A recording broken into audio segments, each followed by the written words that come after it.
Hello, and welcome back to the Chris McPherson Show for another daily dose. If you haven't already, make sure you subscribe on our YouTube channel and give the video a like and get involved down below in the comments. Let us know what you think.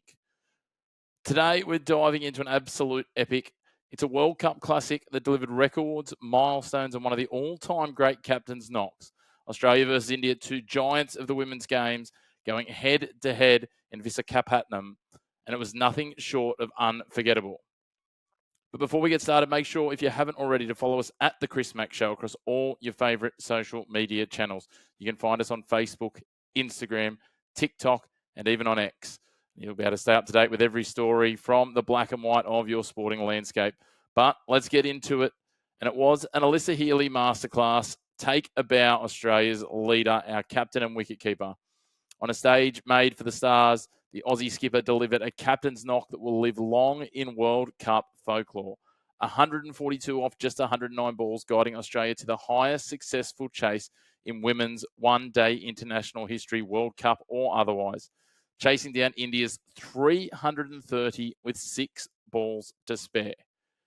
It was an innings of authority and control, 21 boundaries, 3 sixes, and composure that never appeared to waver even as wickets tumbled around her and teammates went down with cramp. Early on, she weathered the new ball and then flicked the switch, punishing India's spinners with precision sweeps and rapid footwork, as she is wont to do. At one point, she took on 18 in a single over off Kranti God, the sort of statement that said, "We're not here to survive, we're here to win, and to do so with aplomb." When she brought up her 100 off 84 balls, the Aussie dugout rose as one, not just celebrating a milestone, but the heartbeat of a record chase well and truly pulsing. Even as cramps started to set in for Healy, she pushed through, managing the tempo perfectly before falling just as the finish line came into sight. Post-match, she summed it up perfectly, saying she just tried to stay calm and trust the plan. And it showed. It was her first World Cup century as captain of Australia and her third overall. An innings that felt every bit like a statement of intent from a side hungry to reclaim its dominance. But let's talk about how they got there. Australia began cautiously, 25 from the first 5 overs before shifting gears. Phoebe Litchfield's standard quick-fire knock by her skills helped set the tone, and though she fell to a reverse sweep, the platform was laid. Elise Perry, battling through cramps of her own, added a measured and unbeaten 47, and when she returned to the crease late with the chase wobbling at 7 down, her calm head alongside former Irish and now well and truly established Aussie international Kim Garth with 14 not out sealed the deal. No fireworks, no panic, just professionalism and polish. The sort of finishing touch that shows why the Aussies remain the benchmark in world cricket. If Healy's innings was the headline, Annabel Sutherland's performance was the undercard masterpiece. On her 24th birthday, she produced her maiden ODI fifer with 5 for 40 to rip the sting out of India's innings and turn what was looking like a potential mega blowout into a manageable chase. Variety was the key for Sutherland. Off-cutters, slower bounces, and cross-seam deliveries. She had it all in her arsenal and deployed it well. Across 3 spells, her control and deception disrupted India's rhythm just as they looked set for 350, maybe even knocking on the door of 400. When she removed Rika Ghosh with a back-of-the-hand slow ball in the 45th over, it sparked a collapse of 6 for 36. And on a day when over 660 runs were scored, she somehow finished with an economy rate barely above 4 and over. It was the perfect birthday gift and the reminder that Aussie's depth goes well beyond our standard big names and all throughout the 11 and albeit indeed the squad. But you have to spare a thought for the Indians. They came out swinging, and for 30 overs of batting, they were irresistible. Smriti Mandana was in vintage touch with 80 off 66, becoming the fastest woman ever to reach 5,000 one-day international runs. No mean feat. While Pratika Rawal's steady 75 anchored the innings beautifully, their 155-run opening stand had the sold-out home crowd roaring, and Australia's searching for answers. But the problem wasn't intent, it was the finish. From 192 for 1 to 330 all out, India once again found themselves unable to capitalise on a prime opportunity. With only 5 frontline bowlers, they lacked flexibility when the chase turned.